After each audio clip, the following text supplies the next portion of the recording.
Hello, my friends, and welcome to another Devotional Connection. I'm having one of those God just whipped my behind moments. And I want to share with you a lesson that happened today that I learned as seemingly God came down from heaven and spoke to me directly. I went to go help some friends out today. We were towing a car. The car didn't start, was having some engine troubles, so there was no power steering, there was no power brakes. It was just enough to get the car some juice so we could get it into neutral to tow it. Another friend, good friend, came up and used his truck to tow.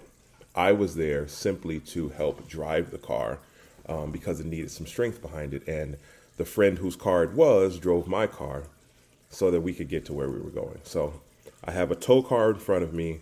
I'm in the car that's being towed, helping to steer it because the power steering is out and the brakes are out.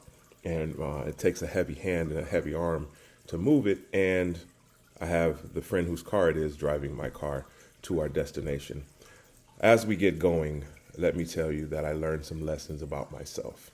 And I want to share those with you right now because God came and spoke to me as I'm driving the car. The car, we get it tied off. We're getting ready to leave. The lead car starts to pull off. The tow rope tightens, we start giving momentum.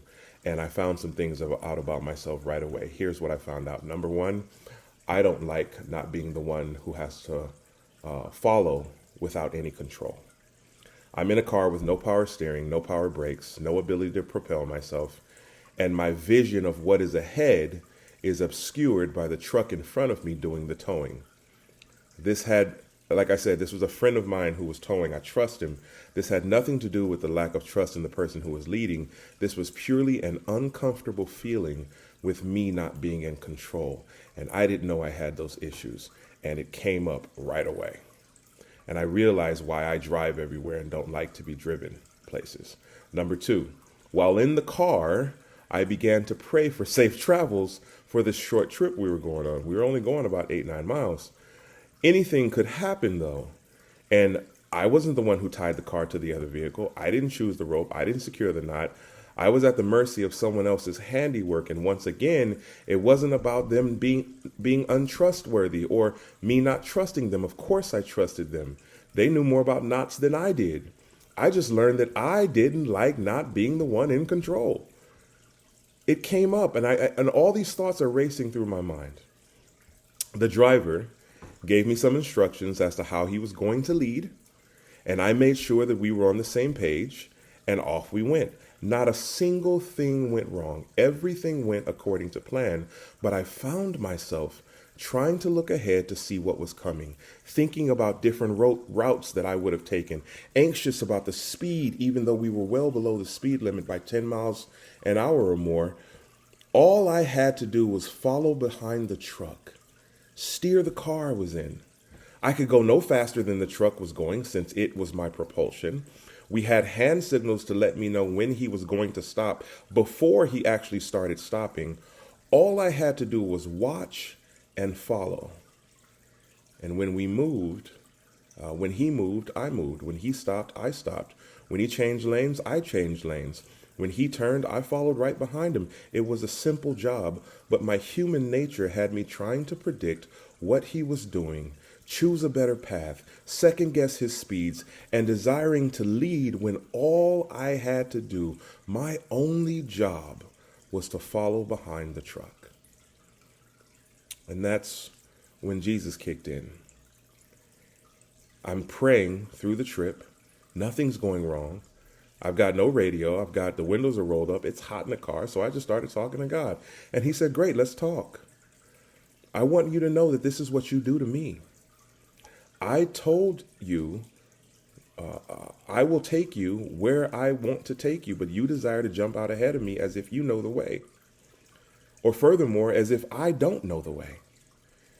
You desire to tell me how it should be done as if you could propel yourself. Never forget, son, I am the will and the way. It is by my might that anything gets done. You try to see past me as if you could manage better what comes ahead, or furthermore, it's almost insulting as if I cannot manage it for you. I ask of humanity to do one thing: follow me. You struggle with the most basic of commands, and yet you want to drive the ship. All you had to do is focus on following. You will get to where I am taking you. That is a truth that you can count on. I'm sitting there in this car, and Jesus is giving it to me straight. Everything that you're experiencing, son, everything that you're going through, all the anxiety you feel, all the things that you're doing right now, besides your one job of following, is what you do to me. It's what we do to him. When constantly in the Bible, every single time he just asks, follow me. Give up what you're doing. Give up your way. Give up control and follow me, and I will take you where you need to go. It is by his strength that anything gets done. It is by his will, his grace, his mercy, his love, his might, his power. Lest any man brag or boast. His will is the way. He is the way, the truth, and the life. And all we have to do is follow. It was a tough pill to swallow today. I'm probably going to use this illustration in a sermon. I don't know where. But I wanted to give you the Reader's Digest version. It was a good lesson today, and I've been pondering it for a few hours. All I have to do is follow. He does the rest. Talk to you again soon.